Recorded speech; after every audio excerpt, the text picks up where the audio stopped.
இஸ்லாமிய கட்டடக்கலை தமிழ்நாட்டுக்கு ஏறத்தாழ 13-14வது நூற்றாண்டுல தான் வந்துச்சு. ஆனால் இஸ்லாம் 7வது 8வது நூற்றாண்டுலேயே வந்துருச்சு. இப்போ வந்தவங்களுக்கு தொழுகிறதுக்கு அவங்களுக்கு இடம் தேவை. அந்த மாதிரி இடம் தேவை அப்படிங்கிற பொழுது அவங்க இதை கட்டுமானம் பண்ணுறதுக்கு யாரை தேடணும்? அந்த காலத்து கொத்தனார்களை தேடணும், கட்டட கலைஞர்களை தேடணும். அந்த காலத்து கட்டட கலைஞர்கள் பூராவும் இந்துக்கள். அவங்க எல்லாம் கோயில் கட்டுறவங்க.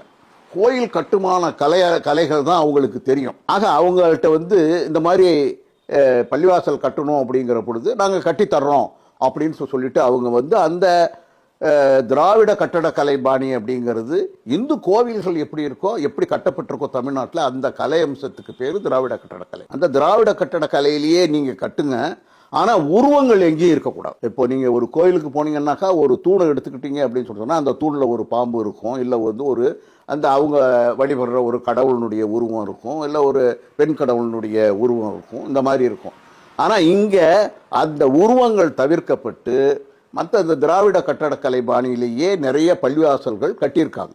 அந்த மாதிரி கட்டப்பட்ட பள்ளிவாசல்கள் மிக அதிகமாக கடற்கரை பகுதிகளில் இருந்திருக்கு. கடற்கரை பகுதிகளில் ஒரு காலத்தில் அந்த மாதிரி நிறையா இருந்தது பூராவும் 15வது நூற்றாண்டில் போர்ச்சுகீசியர்களுடைய வருகை போது அவங்க இந்த மாதிரி நிறைய முஸ்லீம்களை வேட்டையாடுவதற்காக நாங்கள் இந்த இந்தியாவிற்கு வந்தோம்னு டிக்ளேர் பண்ணிட்டு வந்தாங்க போர்ச்சுகீசியர்கள். அதனால அவங்க இந்த முஸ்லீம்களுடைய வழிபாட்டு தலங்களை பூராவும் முடிஞ்ச வரைக்கும் எல்லாத்தையும் இடிச்சு தள்ளினான். நிறைய இடங்கள் அந்த பள்ளிவாசல்கள் கட்டப்பட்ட வரலாறுகளும் உண்டு, அதுக்கு சாட்சிகளும் இருக்குது. அது அவங்களே எழுதி வச்சிருக்காங்க. அதான் ஒரு பெரிய வேடிக்கை. நாங்களே இந்த மாதிரி செஞ்சோம் அப்படின்னு சொல்லிட்டு எழுதி வச்சிருக்காங்க. அவங்களுடைய வரலாற்று குறிப்புகள்லேயே அது வருது. அதிலேருந்து மிஞ்சினது போக உள்ள பள்ளிவாசல்களை ஒரு சில பள்ளிவாசல்கள் காயல்பட்டினத்தில் நிறைய ஏறத்தாழ கிட்டத்தட்ட ஒரு 12-13 பள்ளிவாசல்கள் எல்லாம் இருந்துச்சு.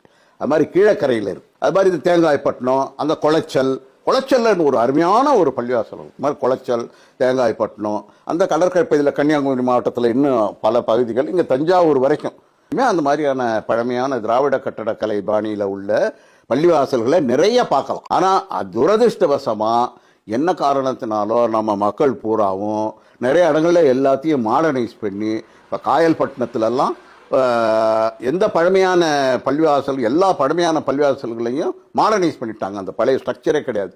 அதிர்ஷ்டவசமாக நான் 1990லேருந்து 2000 வரைக்கும் ஒரு பெரிய ஆய்வு பண்ணினேன் இந்த தமிழ்நாட்டு இஸ்லாமிய கட்டடக்கலையை பற்றி.